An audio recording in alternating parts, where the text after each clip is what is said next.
കടുകെണ്ണ ഉപയോഗിച്ച് നല്ല ടേസ്റ്റി ആയിട്ടുള്ള മാങ്ങാച്ചാർ നമുക്ക് വളരെ എളുപ്പത്തിൽ തയ്യാറാക്കാം. അപ്പം നമുക്ക് വീഡിയോയിലേക്ക് പോകാം. കടുകെണ്ണ ഒഴിച്ച് ചൂടാകുമ്പോഴത്തേക്കും നമുക്ക് കടുകിട്ട് പൊട്ടിച്ചിട്ടെടുക്കാം. അപ്പം നമ്മുടെ ശരീരത്തിന് ഏറ്റവും നല്ലതാണ് കടുകെണ്ണ ഉപയോഗിക്കുന്നത്. കടുകെണ്ണ പൊട്ടി വരുമ്പോൾ വറ്റൽമുളക് ചേർത്ത് കൊടുക്കാം. ഇനി ഇതിലേക്ക് കറിവേപ്പിലയും വെളുത്തുള്ളിയും കൂടെ ചേർത്തിട്ട് നന്നായിട്ടൊന്ന് മൂപ്പിച്ചിട്ടെടുക്കാം. കട്ട കായം കൂടെ ചേർത്ത് കൊടുത്തിട്ടുണ്ട്, അതും കൂടെ ചേർത്ത് മൂപ്പിച്ചിട്ടെടുക്കാം. കായം മൂത്ത് വരുമ്പോഴത്തേക്ക് നമുക്ക് സ്പൂൺ കൊണ്ടൊന്ന് ഉടച്ചു കൊടുക്കാം. പിന്നെ ഇതിലേക്ക് മഞ്ഞൾപ്പൊടി മുളക് പൊടിയും കൂടെ ചേർത്ത് കൊടുക്കാം. ആവശ്യത്തിനുള്ള ഉപ്പും കൂടെ ചേർത്തിട്ട് നന്നായിട്ടൊന്ന് ഇളക്കി ഒന്ന് മിക്സ് ചെയ്ത് എടുക്കാം. അപ്പോൾ ഇത് നമ്മൾ ലോ ഫ്ലെയിമിലിട്ടിട്ടാണ് ചെയ്യുന്നത്. ഇതിലേക്ക് ഒരു നുള്ളു പഞ്ചസാര കൂടെ നമുക്ക് ചേർത്തിട്ടൊന്ന് മിക്സ് ചെയ്തിട്ടെടുക്കാം. മാങ്ങ ചെറിയ പീസാക്കി കട്ട് ചെയ്ത് വെച്ചിട്ടുണ്ടായിരുന്നു. അപ്പോൾ അത് ഇതിനകത്തേക്ക് ചേർത്ത് കൊടുക്കാം. ഞാൻ മാങ്ങ എൻ്റെ തൊലി കളയാതെയാണ് കഴുകി തുടച്ചതിന് ശേഷം കട്ട് ചെയ്തത്.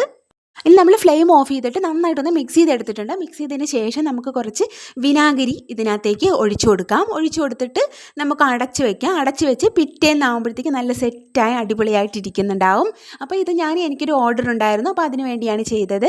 അപ്പോൾ ഇതേപോലത്തെ നല്ല അടിപൊളി റെസിപ്പികൾ കാണാനായിട്ട് ചാനലൊന്ന് സബ്സ്ക്രൈബ് ചെയ്ത് കൂടെ വായോ. അപ്പോൾ നമുക്കിന് അടുത്ത വീഡിയോയിലൂടെ വീണ്ടും കാണാം. താങ്ക്